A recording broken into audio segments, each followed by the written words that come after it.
こんにちは、あごひげバイクチャンネルです。今日はレベルでアップダウンとカーブの多い高速道路を走ってみたいと思います。以前投稿した動画で高速道路を走った動画がなんと4万回視聴されまして、ちょっとね他の動画と比べても桁違いの再生回数になったので、自分でもすごい驚いてます。ご視聴していただいた皆さんありがとうございます。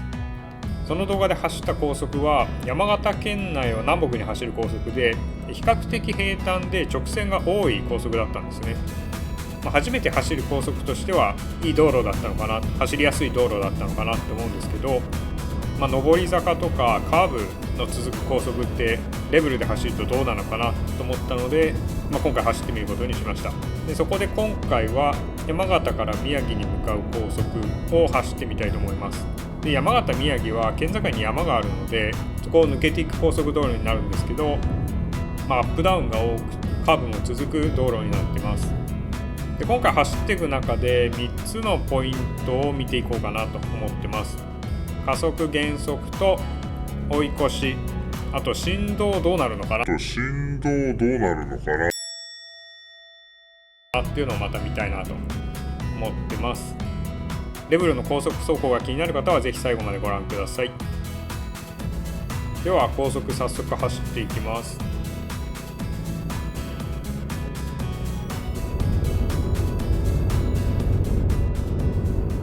まずこんな感じでずっと曲がりくねった感じですね。アップダウンが続いてます。でちょっと走ってみて思ったのは、こういう道だとアクセルに気を使ってないと結構スピードが変わっちゃいますね。で特に上り坂はスピードかなり落ちやすいです。車乗るような感覚で運転してるとすぐスピード落ちちゃうので、ちょっと常に気を使ってあげる必要がありますね。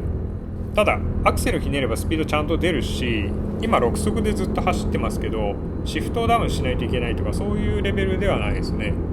前回の高速の動画でも話したんですけど、平坦なところだとアクセルの反応すごいいいですね。で6速で走っててもアクセルひねればバーンと加速できるので、平坦な道に比べればややもたつく感じはありますけど、80キロで走る分にはアップダウンがあっても全然問題ないですね。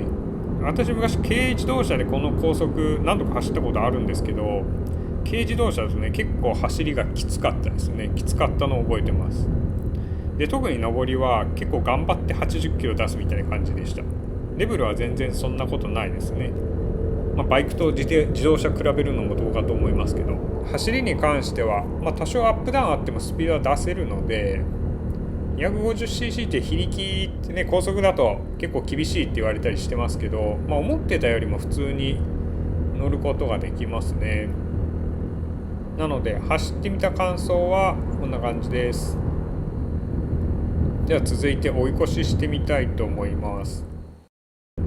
ところどころ溝が掘ってあるじゃないですか。タイヤが溝にはまる感じがあるんですよね。それがねすごい嫌。はい、続いて追い越しです。この高速入ってすぐもう上り坂なんですけど、早速ちょっと遅い車がいたので追い越しをしていきます。で多分走行車線にいた車は70キロぐらいで走ってたんですかね。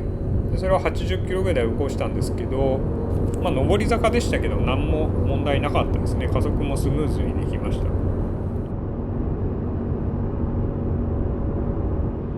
であと何度か追い越ししてみましたけど、80キロ行くか行かないぐらいかの車を追い越すのはちょっと勇気がいりますね。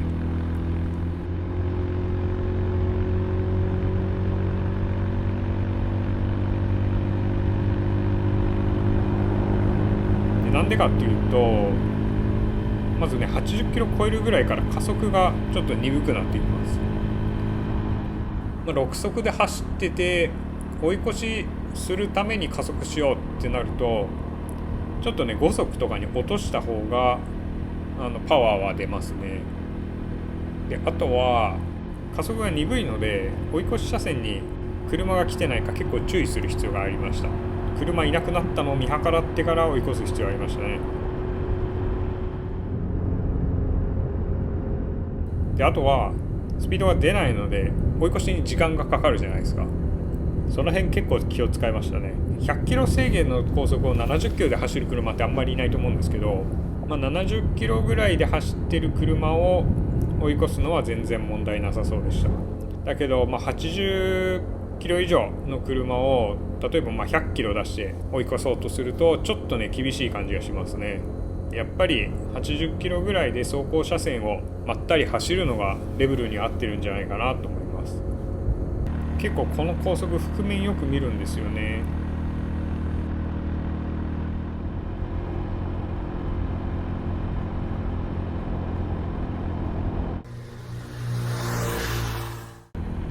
で最後振動なんですけど、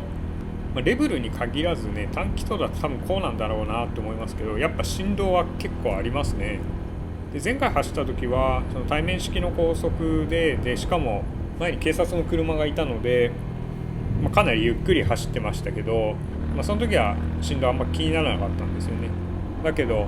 山道っていうこともあって回転数上がってんのかな、結構振動来てますね。で前回の動画で結構振動に関してコメントいただきましたけど、全然気にならないっていう人もいれば高速乗るもんじゃないっていう人もいたりして、感じ方は人それぞれなのかもしれないですけど、私個人的には結構振動来るなと思いました。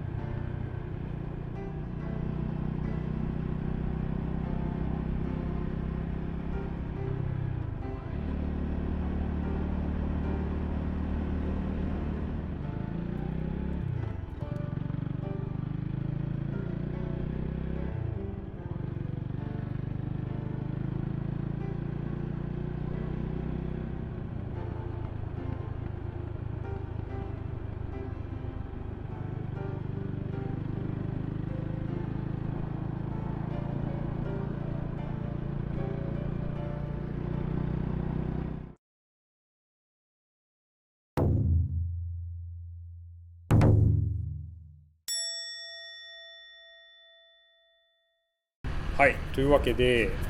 多分高速の振動でボルト緩んじゃったんじゃないかなと思うんですけど、他の車に当たってとかはなかったので良かったんですけど、ナンバー残ってて、ちょっとなくなってたらね家帰れなくなってるところでしたけど、自分で緩めたボルトは緩んでないか結構確認するんですけど、ちょっとねナンバーのところはすっかり忘れてましたね。